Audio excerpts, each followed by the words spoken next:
Les conquérants de l'inutile de Lionel Terré, ascension vertigineuse et leçons de vie dans les ruelles animées de Grenoble, au pied des Alpes majestueuses, grandissait un jeune garçon plein d'énergie et de curiosité, prénommé Lionel.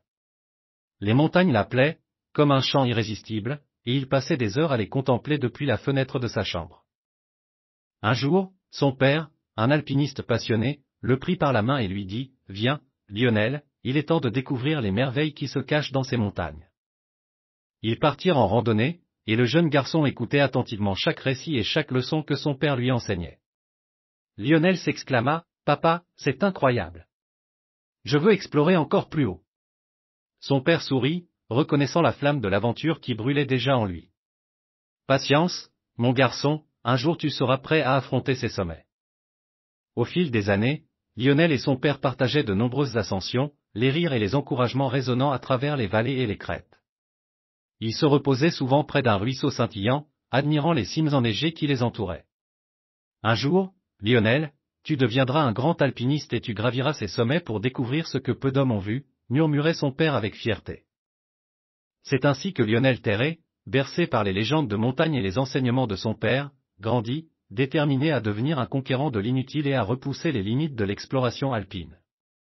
Introduction. Les conquérants de l'inutile est un récit autobiographique écrit par Lionel Terré, l'un des alpinistes français les plus célèbres et respectés de tous les temps.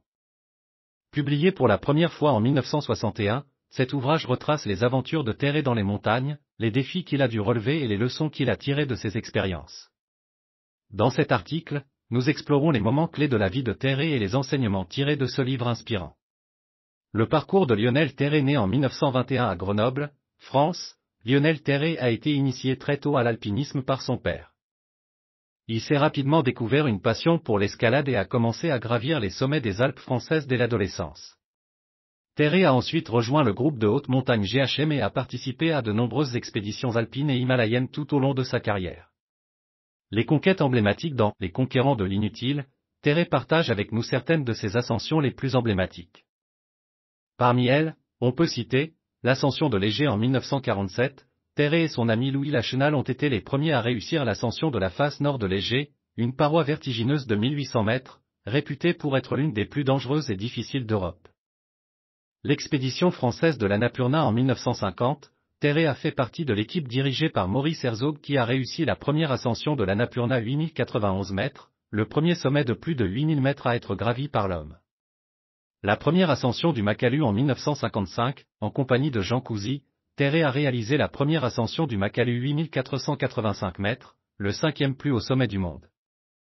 Leçon de vie et de persévérance, Les conquérants de l'inutile est bien plus qu'un simple récit d'aventure en montagne. C'est aussi un témoignage des valeurs qui ont guidé Terré tout au long de sa carrière, l'humilité, la persévérance, le courage, la solidarité et l'amour du défi. Voici quelques-unes des leçons de vie que l'on peut tirer de ce livre. L'importance de l'humilité.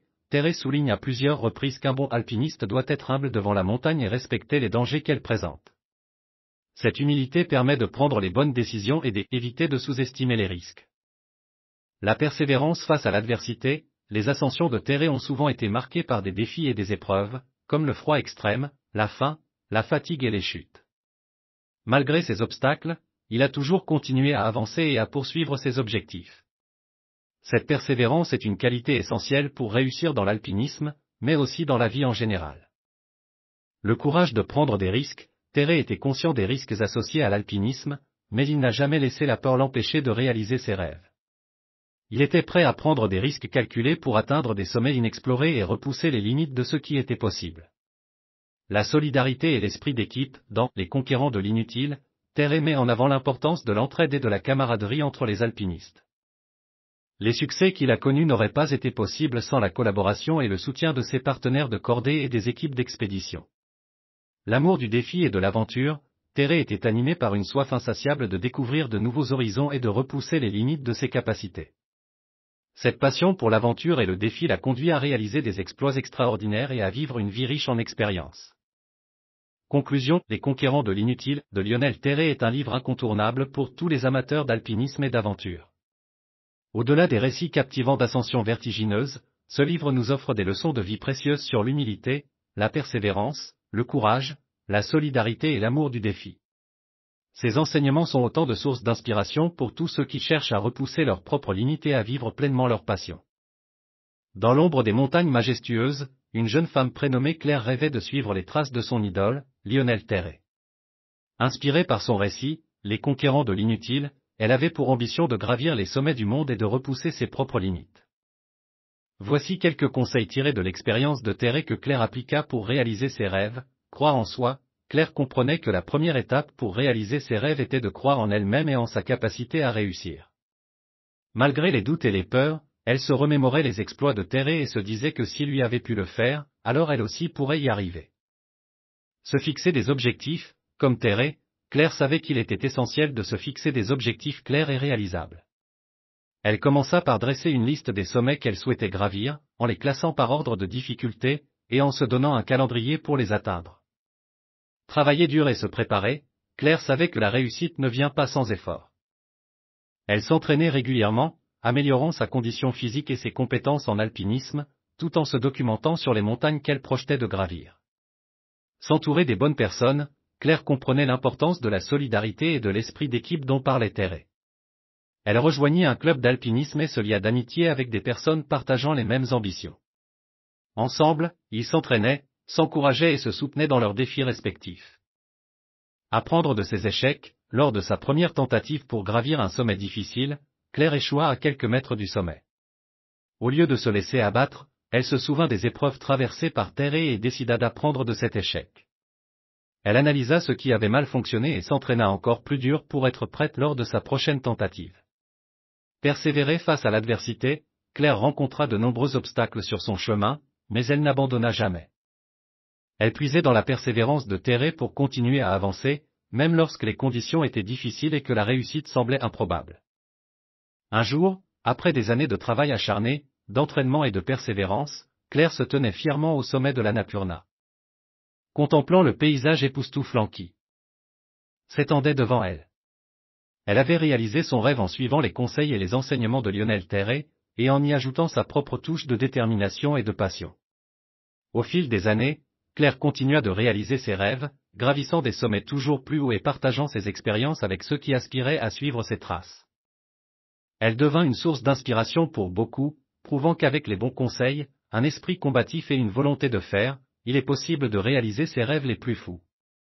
Claire avait également appris l'importance de l'équilibre entre ambition et humilité. Elle savait qu'il était essentiel de respecter les montagnes et la nature, en se souvenant toujours des leçons tirées des conquêtes de Lionel Terray.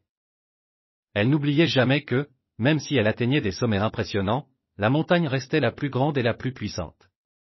Au fil de ses aventures, Claire rencontra de nombreuses personnes qui partageaient sa passion pour l'alpinisme et qui étaient également inspirées par les récits de Lionel Terray. Ensemble, ils formèrent une communauté soudée, se soutenant mutuellement dans leurs défis et célébrant les réussites de chacun. En fin de compte, l'héritage de Lionel Terray et de son ouvrage Les conquérants de l'inutile perdura à travers les exploits de Claire et de tous ceux qui se lancèrent dans leurs propres conquêtes, qu'il s'agisse de montagnes, de rêves ou d'ambition. Les leçons de vie tirées de l'expérience de Terray et les conseils qu'il offrait continuaient d'inspirer des générations d'aventuriers, leur montrant que, peu importe les défis auxquels ils étaient confrontés, ils pouvaient réaliser leurs rêves avec détermination, persévérance et un profond respect pour le monde qui les entoure.